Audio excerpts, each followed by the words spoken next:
It's time to talk Gonzaga basketball. Get ready. It's the Spokesman-Review Zag's Insiders Podcast. Here we go.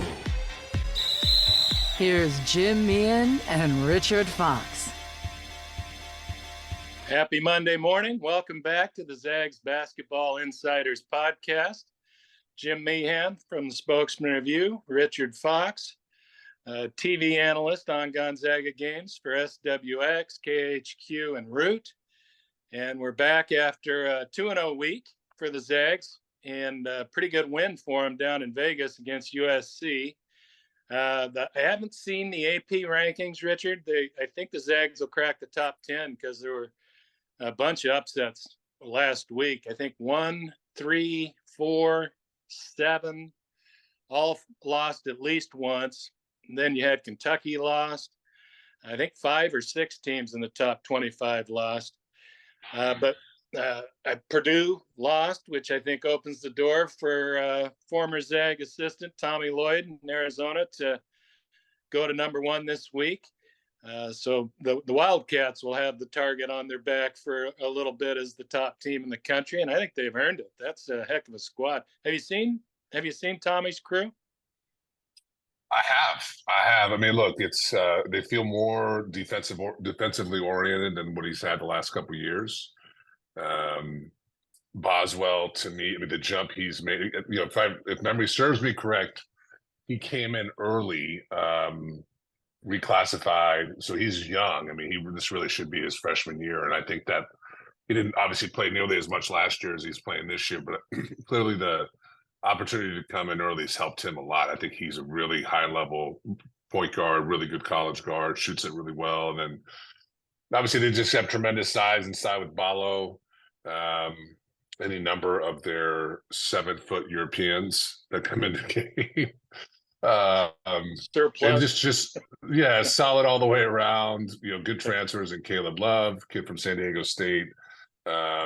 And then the freshman they've got coming off the bench, his name escapes me, but I like their roster construction. I like that their identity it really starts defensively. And when you've got guys like Boswell can shoot it that way, Ballo can score it enough inside, and then obviously Caleb Love is a guy who, you know, had some great high moments at Carolina, but some real low moments. Seems like he's playing closer to that upper end more consistently. So that they're a good team. There's no doubt. Yeah, I think definitely going to be around for the long haul too. That team is physical. Looked like an NBA team. Larson, Love. Yeah. You know, the guard line is very good, and they do have a toughness to them. Very impressive start for Tommy. He's going to run into some of the same teams the Zags just played here in the last 10 days or so, USC and UCLA, and the Huskies coming up for the Zags here this weekend. Purdue. And Purdue, that's right. That will be. It won't be 1 and 2 in the rankings, maybe, but I think from what I've seen, that's 1 and 2 in my mind of the best teams I've seen. Net rankings came out today, Foxy. That's one of the evaluation tools that the NCAA uses for the tournament, for seeding, for selection. Always some eye openers in that. First one that comes out, I think Loyola Marymount was top 10 or something one year, several years ago. So you've got Gonzaga at number 28, 28. No, excuse me. They're at 31. Let me get this right. Washington State is at 28. That was an eye opener. Out of the WCC, San Francisco's 49, Santa Clara 124, St. Mary's, rocky start for the Gales, 155. That puts you in the must-win category at the tournament to get in, at least initially. So, but some other surprises: Colorado State, who I watched beat the Huskies in the first game down in Las Vegas. Very good squad. They're number 7 in the net in the first one. Princeton is number 8. So you've got all kinds of interesting figures there. I think USC was 78 and UCLA was 103. So if you remember Gonzaga's schedule, really could have been brutal on paper especially when they went to Maui. They could have played 3 straight ranked teams, but they lost to Purdue. That's their only quad 1 game so far as a result, because of the way the bracket fell in Maui in that first loss.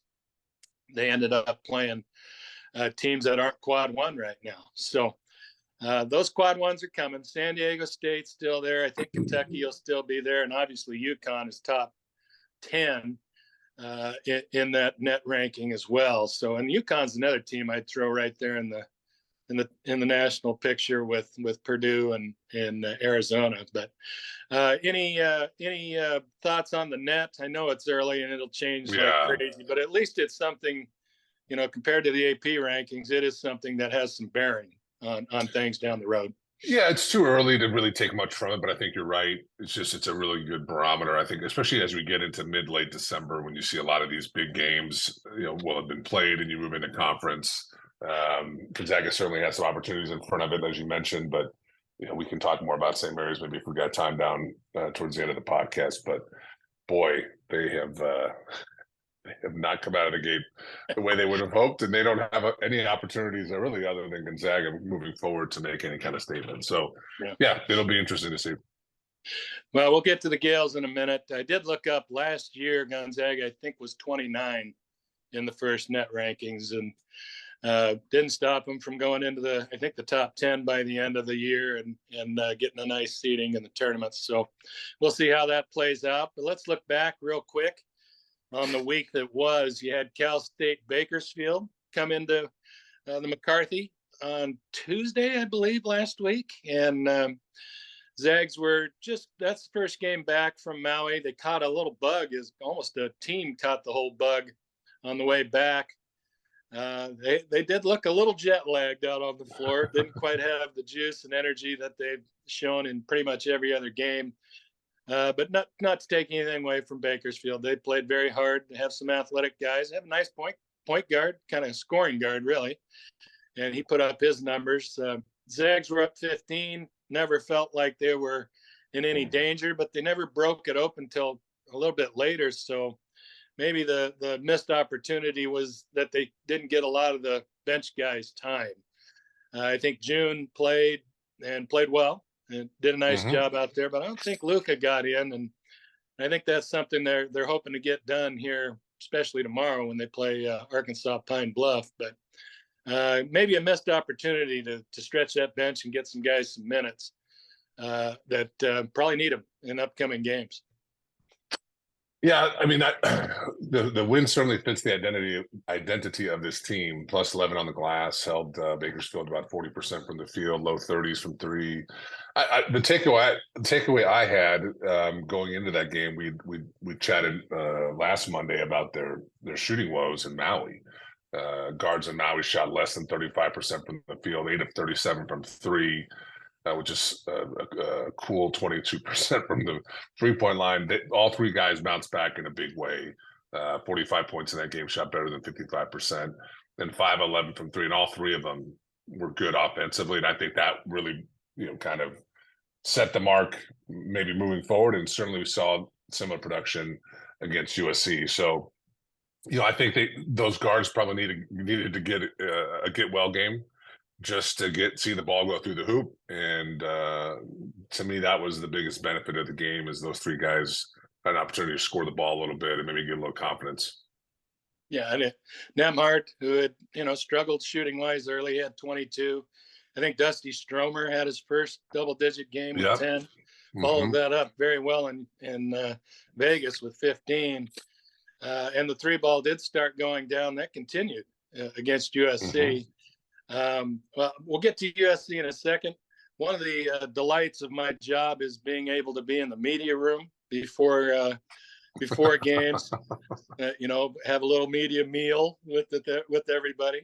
It's the same one every day, every time. Same meal every time. We got sandwiches every media meal, which is probably good for my waistline. So no complaints from me. But one of the benefits is we kind of are within earshot of the TV guys, Foxy, Dan Dickow, Greg Heister, the trio that bring the broadcast to us on the air.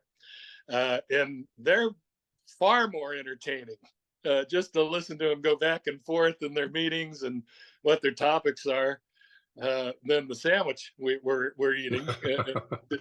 How do you guys? Because the Zags are playing a lot of teams that are lower in the net. They're in this one great foe, one so-so foe every week now. How do you guys kind of map out a strategy when it's a game that the Zags are expected to win? 20 to 30 point win or something. Does it change what you do broadcast wise? Well, look, our Chauncey Jones, our producer, he's really important as far as trying to set the table going into a game.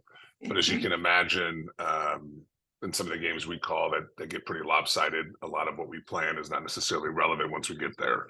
Quite frankly, that's all Heister.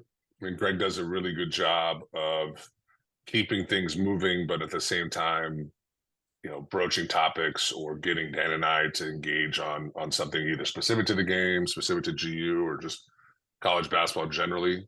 It's a really hard job. Greg's been doing this a long time. And we rarely have the benefit of a close game. Last year, quite frankly, was probably the best year for that for us. Where, as good as Gonzaga was last year, they didn't really blow teams out. So we had a lot of close games that allowed us to just focus on what was happening on the floor. But when you're setting records, Eastern Oregon and the like this year, you do have to find something to fill the void. And I give all the credit to Heister. I couldn't do it. And I'd like to think for the folks at home, we're not belaboring the game too much, where we're just saying Gonzaga up 45 now. Graham Ek, another jump hook over a 6'4" kid. But we're trying to find a way to keep it entertaining, talk about the game, but also bring in some other topics. So I tip my cap to Greg. It's a tough job, and he does it really well. Yeah, my suggestion would be to tape your guys' little conversation. Oh, it would be a way better broadcast if we could do what we do there, for sure.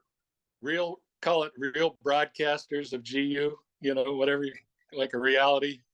It'd be a big hit, Foxy. I think you ought to suggest that to Chauncey. I suspect that'll be our last broadcast ever. If we know it's the last game we're ever going to call together, I think that's what you'll get. I think that's what you'll get. Well, let's move on to USC. Big win for Gonzaga down in Las Vegas at the MGM Grand Garden. It's 89-76. It was a couple of blazing starts, first half and second half, that really kind of, put the margin out there. I think it was 15-2 early, and then they jumped out in the second half again. And those two runs, I think, were plus 17, if I'm right, at the outset, especially the first one. But that's about what the margin was. I think the Zags did get it up into the upper teens in the second half as they pulled away, kind of thanks to Ben Gregg, who just had an outstanding game. A lot of keys to this one. How do you defend Boogie Ellis, Isaiah Collier? The bench came through with Benny Gregg, Braden Huff. The freshmen came through with Stromer and Huff, who's a redshirt freshman. But let's take it defensively first. Yeah. Guarding those two guys is no picnic. I mean, Boogie Ellis can score. I think he was averaging something like 22 a game just against ranked teams that USC has played over the years. So you knew he was going to have a big day. He started a little slow, but he ended up hitting 4 threes, got 28. Collier, who is built like an NFL running back. I mean, that is a strong, tough kid, and he just beelines to the hoop when he gets the ball. And the Zags did a pretty good job. That's what I thought they did pretty well. They did give up some assists because of it, but that help side, that second defender, whether it was a big, one time it was Stromer came over and swatted a shot. 42 out of those guys, right? Maybe 2 more than what they were averaging. Didn't look great on paper, but I don't think it killed the Zags because they kind of kept everybody else pretty much under wraps. And maybe that's the way to play USC. Those two guys are going to get their points and deal with the rest.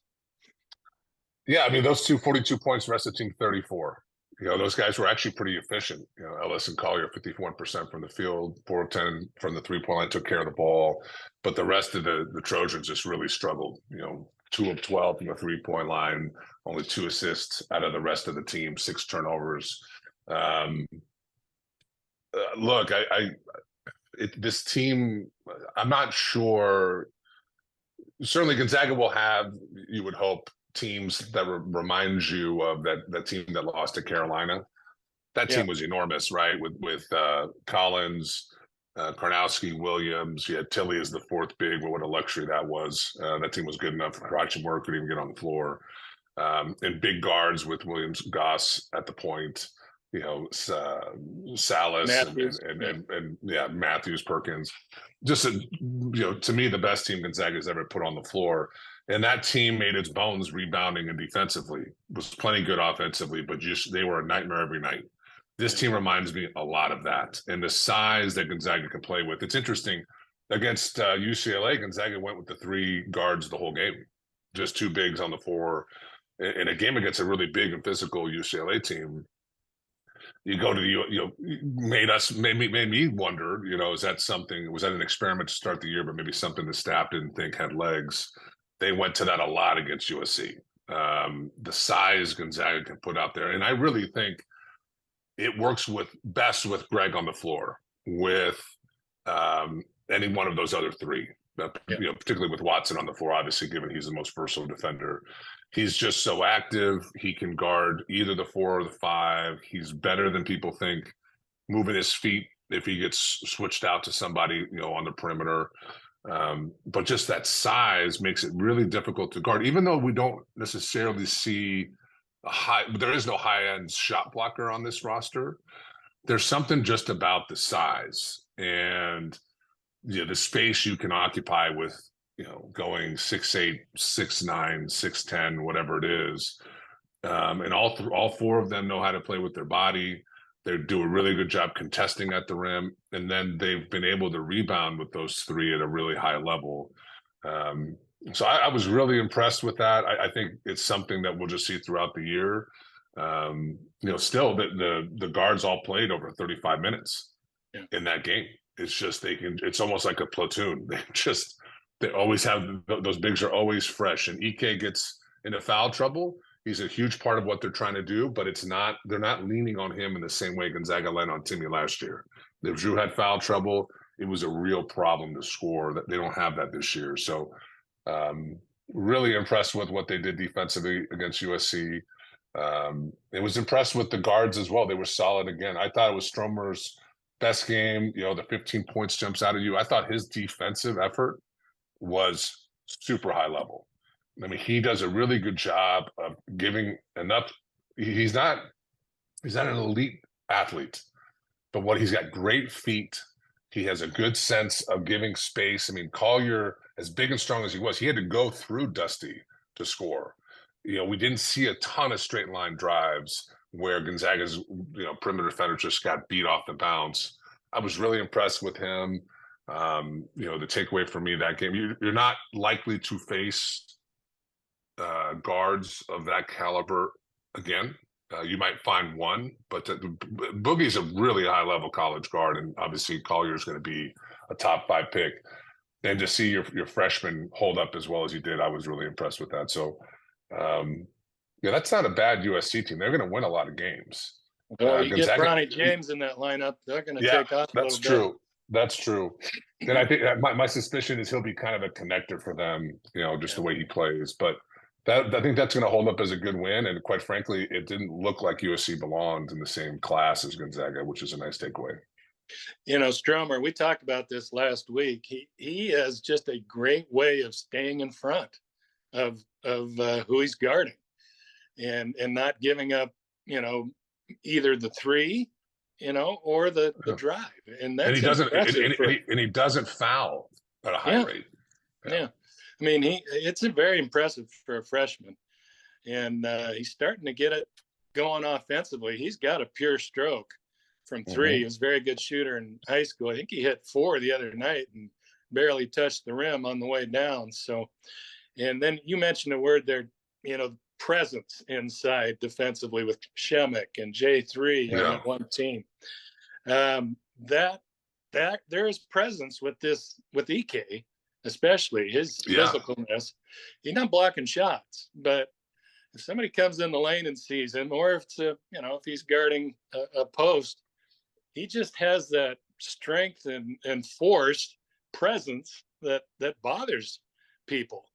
And you throw all that size around him with Anton, Braden, and Benny. I mean, there is a physicalness there that it helped him very much on the defensive end. And they all, the four bigs all do it a little differently. So Huff's probably their best natural shot blocker, and he's long and gangly in a good way. Greg is probably their most active guy, and he a lot of hustle plays, and he flies in there. Watson's their best defender, probably honestly one of the best defenders in the country. But it's really through his intellect. He's got great hands. He had 2 or 3 strips in that game that were just impressive. And then to your point about EK, he's so strong. And often when you're guarding in the post, we get so caught up in the ability to block shots when really I've already won. If you're trying to get to that 6 to 8 foot mark to get your hook off or your jump shot off, but you can't get there and you're now shooting a 10 or 12 footer or 13 footer, I've already won. The percentages are going to decline dramatically for that player. And EK is as good as anybody. I mean, quite frankly, probably as good as JP Batista, who is that would be a fun podcast. Who's been lost in the history of this program? If you watch JP, you know that any list of top guys in the post has to include him. He was so good, but only 6'7" really not vertical at all, but he was so strong. It was really difficult to score on him. EK reminds me a lot of that. EK's a better athlete, bigger, longer. And so just kind of the way they all blend together. And because I think particularly with Watson and Greg, Watson through his ability, but I think Greg with his kind of know-how, those guys can function as the third big in those big lineups and take on more responsibility and understanding, okay, I'm going to be guarding this non-shooting wing, but I can't completely abandon him. I've got to help off the wing. But those guys just know how to play. I've been really impressed, and I'm old school and boring. I really get excited about the rebounding and the defense, and this team offers both. Yeah, Benny Gregg the other night hit some threes. Braden Huff, he might have that point per minute played thing going like Drew Timme did. Especially when Drew was as a freshman, or more. I'll look that up. I'm hesitant to throw out Morrison too, but Morrison and Timme are the best I've seen at that. Yeah, but it was kind of cool to watch Benny. He's going to go 110% out there. That's just how he's wired, and he knows his role. And some guys accept that, some don't. He just relishes that role, and it changes that team. I mean, 2 things to that. One is it's hard at any level to embrace what it is you've been asked to do. He does that. He wants more. Greg wants to start. He's been here now 3.5 years, whatever it is. He's got ambitions. He wants to be a starter on a high level team, but there's no pout to him. He just embraces what he wants to do, and you can tell his teammates love him. They love his energy. He brings this swagger about him. He's kind of a connector for them, I think, off that bench. He's had a great start to the year, and I don't think that gets talked about enough. He's been waiting his turn for a long time, and there's been great players in front of him. It's not as if and he's a smart guy. I'm sure he understands why that opportunity hasn't presented itself, but he's been unbelievable. I mean, the 8 rebounds, 2 assists, just you kind of saw everything he could do against USC. Yeah, he is just a energizing force when he comes in and coaches kids, so he knows how to play. He's he does all the things right, but kind of cool to see him go off offensively. That was a lot of fun. So let's go on to this coming week. Arkansas Pine Bluff comes in. I don't know exactly what their net was, but I know it was in the 300s. I think they're 4-5. I'm going to bring some athleticism from what I saw on some highlights on these guys. Score it pretty good. and Yep. have some individual talent. The Kylan Milton, 6'4" guard, 21 a game. A little bit like the Cal State Bakersfield guard from last week, just a bigger version. This kid's 6'4", but he averages 21. I think he had 34 on Missouri, 24 against Oklahoma. Another guard that at like 18 points a game, Rashad Williams. Not a ton of size, maybe one big playing. They got some transfers, guys who are used to playing high-level teams. I've got a feeling there'll be a lot of small ball, a lot of drive and dish, and Zags will have to try to keep some guys from penetrating and bombing threes on them. Yeah, I mean, quick scout, they are really aggressive offensively, top 20 in the country, 87 points a game. They do a great job from three, shoot at just under 39%, make about 11 a game. They are awful defensively, give up 85 points a game. They want to run up and down, and to your point, they don't have great size. It'll be a better test probably just given the size. And they're going to want to play fast versus Bakersfield, who was a little bit smaller on the backcourt, particularly at the lead guard position. And really, I mean, Bakersfield, I don't know how many possessions they waited until about 10 seconds on the shot clock to really get into their offense, but it was, at least a dozen. I'm not sure Arkansas Pine Bluff's going to want to play that slow. So, it'll be interesting. Probably not a bad test ahead of UW. UW will want to play fast too. Watched UW lose to Colorado State on Saturday in Vegas. That's I think a team that's gaining. Kind of have been middle of the pack or maybe worse in the Pac-12. They brought in Severe Wheeler, transfer out of the SEC. Mulcahy, another transfer. Moses Wood from Portland, from Shantae's team, really had a nice night. He had a bunch of threes, scored 20-something against Colorado State. I think they're deeper. I think they're better. Keon Brooks, very good player, very good scorer, has a knack for finishing around the rim and some length to him. Zags have had their way with the Huskies. Is this group better equipped to deal with Gonzaga, or do you expect Gonzaga to keep that rolling against the Huskies? I'd expect them to keep it rolling. I kind of need to see it, if I'm being honest, from the Huskies. Best win's probably Xavier. They're pretty good defensively, holding teams under 40% from the field, under 30 from three. They're not a very good rebounding team. They don't shoot it well, about 30%. They do score it. They'll get out in transition, and they do attack the rim. But I think their inability to shoot the ball is really going to hurt them against Gonzaga. Gonzaga's been so good on the glass, particularly defensive glass. If Gonzaga can limit their second chance, the offensive rebounds and second chance opportunities for UW, I think over 40 minutes, that'll be too much for the Huskies. Yeah. Well, let's hit a couple of other topics real quick before we sign off here. We mentioned St. Mary's' struggles, which is in direct contrast to 2 months ago when they were picked to win the WCC in the preseason poll. I think one of the national guys might have picked them to be in the national title game, which is ridiculous. Going that far. They were ranked, I think, at the outset of the year. They really have not found any footing thus far. Missed several opportunities to have good wins. I think they have a losing record. I watch them.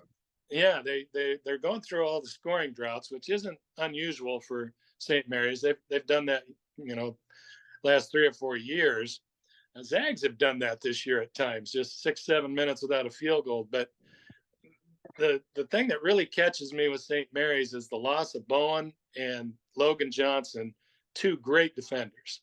And one's a big, one's a guard, one versatile guard that could cover, a 1-2-3. That's what I'm seeing the most of, and what's led to this rough start.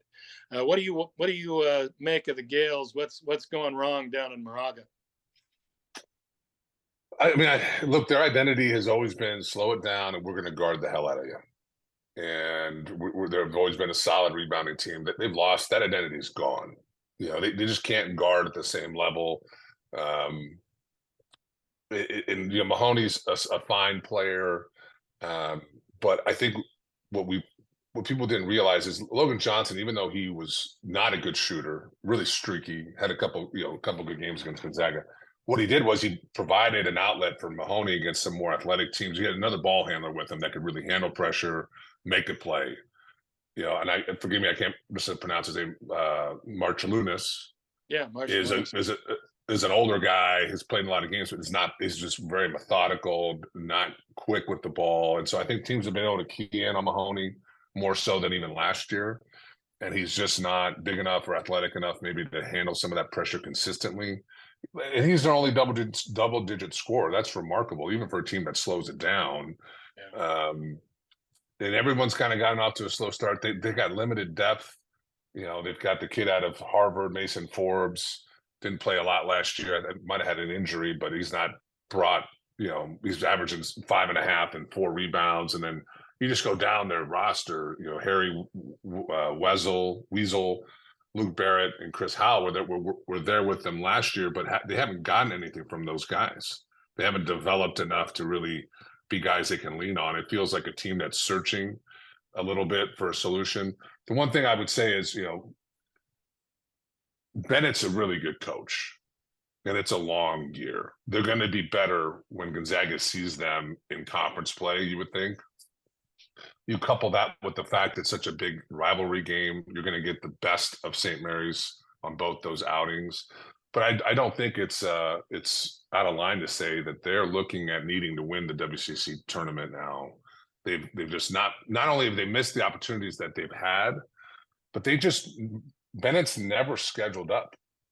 And, this would be a year not to do that, given their struggles and they're trying to find their identity. But even last year, I mean, if memory serves me correct, tell me if I'm wrong, it's not like with that team, he decided I'm going to go out and get 6 high-level games to try to build my resume. He's never bought in, or it doesn't appear he's ever bought into kind of what got Gonzaga going, which is we're going to schedule above our weight class here for a while, because we want to get that experience, but we also want those opportunities. And he's just never done that. And now they don't have any more, really. I mean, look at their schedule. I don't know what their next big non-conference game is going to be that's going to draw the attention of anybody at the NCAA tournament committee. Yeah, they beefed up their schedule compared to 8-10 years ago. They are playing better teams. They played San Diego State a couple times now. They played Boise State. They're not playing the ranked teams as often, obviously, as Gonzaga, but it is a little better than it's been. But I think you're right. Randy Bennett knows exactly what he's doing, how he wants to play. He'll move the chess pieces around until they're in alignment, and I think you'll see a better version of them, especially come league. But they might have to beat Gonzaga twice. They might have to do more than just win one of if they play 3 times. They're in a position that's a little more desperate. Well, looking at their schedule, I mean, they've got Colorado State coming up at Colorado State. Colorado State 8-0, I think, and then UNLV. I don't know how good they are. And then they've got Kent State at the end of the year. We know Kent State last year was a solid team, so they might have another whack or two to get a solid win. But they're certainly running out of opportunities. Yeah, we'll hit on this and then we'll get out of here. The Zags, they've kind of crafting this identity, and they're physical. Mark mentioned this after the game against USC. He was just so proud of how hard they played.